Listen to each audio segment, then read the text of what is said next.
On the devastated land of Afghanistan. Welcome to Monday, July 21st. The National Examination Authority, under the control of the Taliban government, has announced the results of the 1404 university entrance exam, from which girls have been barred for the third consecutive year. A number of girls deprived of education and women's rights activists say that the continued ban on girls' education is pushing Afghanistan toward poverty and a dead end for hope. More details in this report.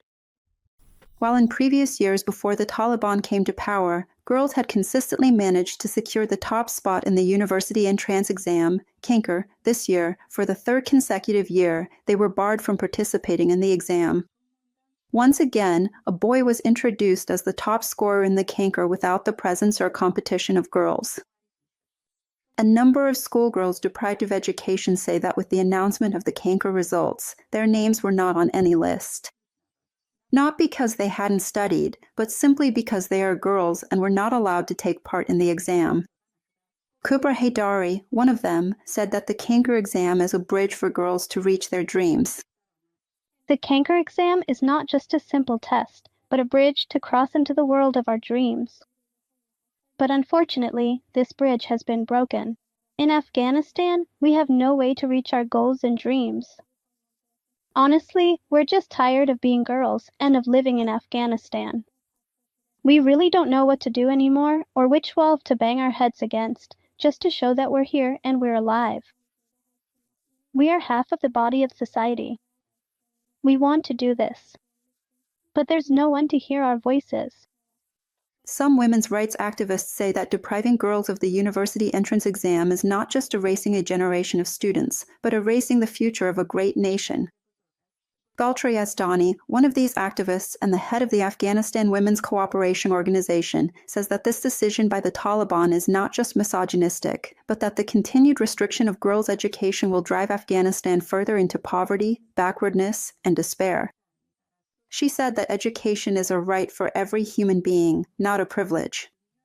And in today's world, education is not just a choice, but a social necessity. When a girl is deprived of the right to education, we are destroying the future of a teacher, a doctor, a writer, and even an informed mother. A society that closes the doors of education to its daughters is, in fact, locking the doors of progress, development, dialogue, and advice on itself, and is pushing the society towards darkness and obscurity. This year's results of the canker exam in Afghanistan were announced on Sunday, the 29th of Saratan, and Syed Musa managed to become the top scorer in this exam with more than 356 points and gained admission to Kabul Medical University. According to information from the National Examination Authority under the control of the Taliban government, in the 1404 canker exam, more than 102,000 boys participated. Among them, nearly 94,000 were high school graduates, over 24,000 were graduates of religious schools, more than 3,000 had completed 14 grades, and over 1,000 were graduates of night schools. Abdul Baki Haqqani, the head of this authority, said at the canker results announcement meeting that this year, the capacity for admission in Afghanistan's higher education institutions is 76,400 people, and in semi-higher education centers, it is more than 33,550 people. However, the absence of girls in this educational process is still strongly felt. Many families and human rights activists say that the absence of girls in the nationwide canker exam is a clear symbol of gender discrimination in the current education system. A system which, according to them, has deprived half of society of the right to continue their education and compete academically for the fourth consecutive year. In recent days, Pakistani police have extended the detention of Afghan migrants without legal documents in Islamabad. Meanwhile, the process of extending visas for Afghans continues to face delays, leaving many families in an uncertain situation. In this report, we have covered more details on this issue. I have a voice in my checking number. I keep it to myself, or at the camp. There are two kinds of work, Haji Camp, dark-hearted Oreo. This is one of the Afghan migrants in Islamabad, Pakistan. He, who does not want his name mentioned in the report, agreed to speak on the condition that his voice be changed. On Saturday, July 19th, he was arrested by the police along with his family of 4 in the D7 area of this city for not having a visa and is now in Haji Camp. This Afghan, who has a USSIV case, has been given a protection document by the U.S. Embassy in Islamabad. He has been given this document. He says the police pay no attention to this document. However, he claims that the police release such people in exchange for money. They even asked for a leader, just for a leader. We have a letter that we show them, but they still take money. Some people have been released in exchange for money, but we are still here, and the situation here is really bad. You were happy, but now you're facing all these problems and you're stuck here for so long. He also says that there are no basic living facilities in this camp and the police treat them badly. He added that his visa expired on July 12th of this year, and he even applied for a new visa extension on June 14th. But it still hasn't been approved. Haji Camp is located in Rawalpindi and is a place where Afghans are taken after being detained, and after completing biometric procedures, they are forcibly deported from Pakistan. Yasmin Habibuzada, a women's rights activist based in Islamabad, speaks about this issue. Many families whose visas have expired are now facing serious problems. The fear of arrest, deportation, and legal action means that thousands of people every day are unable to even leave their homes to meet basic needs like going to the doctor or getting daily groceries. The individuals interviewed in this report claim that since the beginning of July, the Pakistani government has not accepted any visa extension requests from Afghans. According to them, as a result of this situation, a large number of Afghans who legally entered Pakistan and have resettlement cases for Western countries, including the United States, are now without visas and in an uncertain situation. Maniza Kakar, a member of the Joint Action Committee for Migrants and a defense lawyer for Afghan prisoners in Karachi, Pakistan, said that they have discussed the issue of non-renewal of Afghan migrants' visas with the Pakistani government, but added that Pakistani officials do not acknowledge the problem. We have raised this issue with them multiple times, because in many cases, when Afghans are arrested, we also share their visa renewal requests. According to international law, individuals who have entered with a visa and have applied for its extension, but whose visas have not been officially rejected, should not be detained. But Pakistani authorities ignore this process. It is worth mentioning that several Pakistani media outlets, including Geo News, reported on July 12 that, on charges of illegally issuing electronic visas to Afghans, Pakistan's Federal Investigation Agency has arrested several administrative staff members from the Visa Issuance Department. Although the Pakistani government has not officially commented on this matter so far, Mohsin Naqvi, Pakistan's interior minister, warned at a press conference on Friday that the country will no longer allow illegal immigrants to remain on Pakistani soil.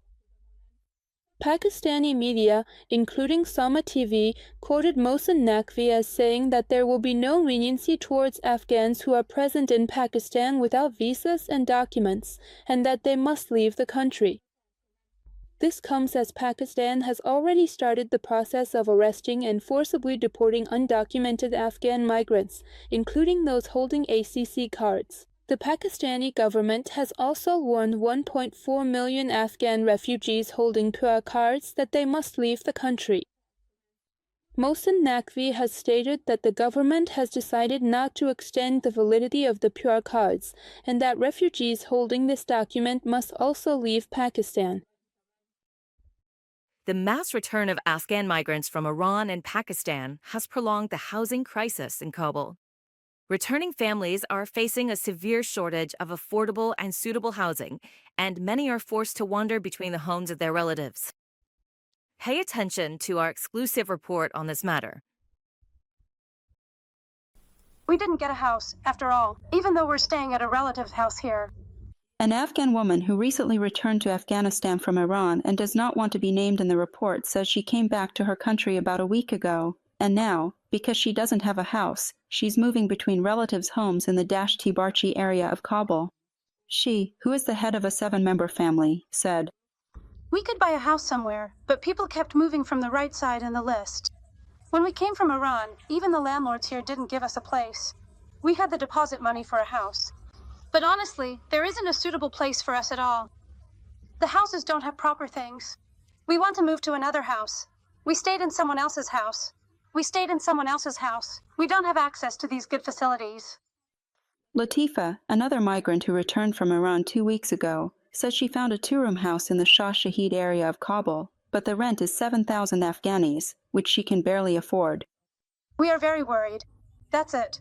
Right now, my husband is unemployed and we're renting a house. It's really hard to find a rental house. They're very expensive and..." The difficulty of finding suitable housing isn't just a problem for newcomers from Iran. Afghans who have recently returned from Pakistan are facing the same issue. Hamid, a resident of the Kardi 9 area of Kabul who returned to the country with his family a month ago, says, "A house that used to be 10,000 is now 225,000. It's really hard to find a house. We only have one room.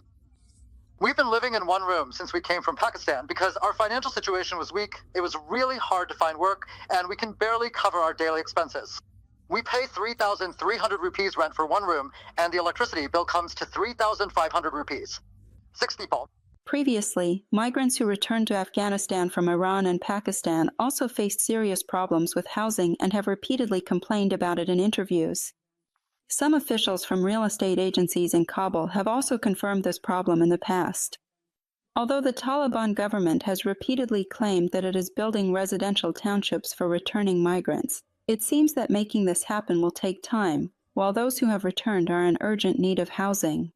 The UN Special Rapporteurs on Human Rights, in a statement released on July 18th, said that since the beginning of this year, nearly 2 million Afghan migrants have been forcibly returned from Iran and Pakistan to Afghanistan. According to the statement, more than 1.5 million people have been expelled from Iran alone, and over 300,000 Afghan migrants have also returned to Afghanistan from Pakistan. On the other hand, some families who were already living in rental houses in Kabul city say that after the mass return of migrants from neighboring countries, landlords have increased the rent prices. Mostafa, a resident of the Kali-Zaman Khan area in Kabul who lives in a rented house with his family of 10, says that he used to pay 10,000 Afghanis for a 3-room house, but now the landlord has raised the rent to 13,000 Afghanis. The economic situation of the people themselves is just getting worse. People's economic situation is at its worst. It's reached its peak. And on top of that, landlords have raised the rents. They say, if you don't pay this much rent, leave and I won't sign a contract with you anymore. Momin Khan, a resident of the Shah Shahid area in Kabul, also said, "There are a lot of migrants.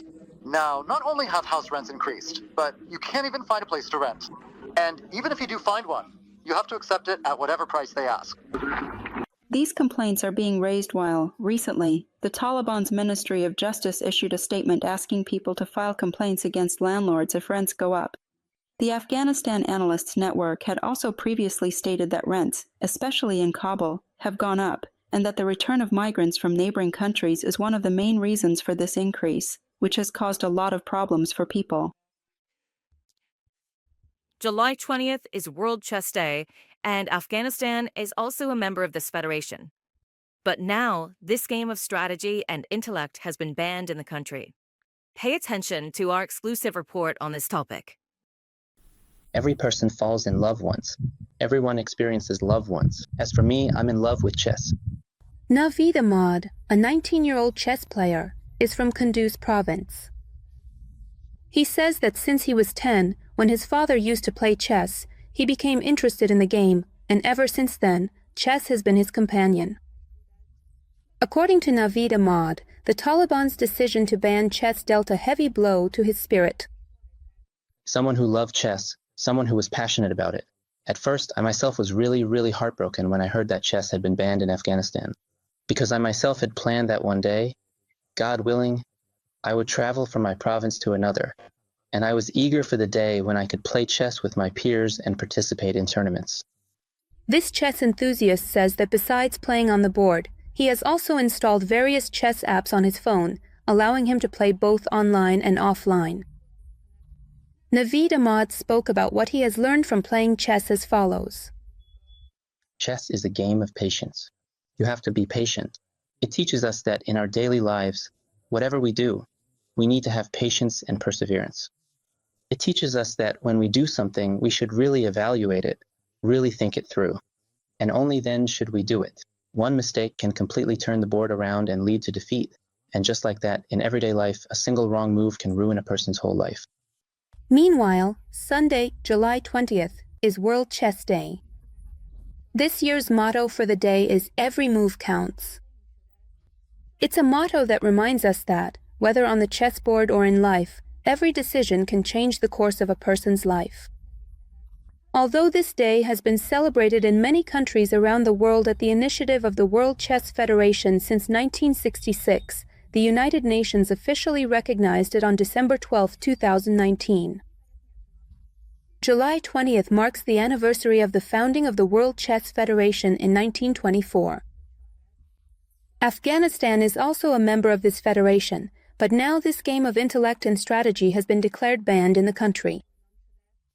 In May of this year, the Taliban government sports administration suspended chess for an indefinite period, citing issues within the leadership of the Afghanistan Chess Federation and religious concerns regarding the game. However, Afghan chess players living abroad say they have continued their activities. Noor Mohammed Sultani, a chess expert and player in the UK, said, "We are migrants who are here, especially in England. We always have chess clubs here, and our fellow countrymen are in direct contact with other organizations and chess clubs. Some of them are even active members of the clubs and have participated in national competitions, where they have achieved top positions." Chess is a two-player game that is played on a wooden board with 32 pieces. This game was originally popular among the kings of the Arabs, China, India, and the Mongols, and for this reason, it also became known as the royal game. Ismail Jamshidi, the former president of the Afghanistan Chess Federation, says this about the game. Chess is a science, a discipline, and an art. Moreover, for anyone who tries to prevent this, it is a great injustice against science, art, and discipline. That concludes the news.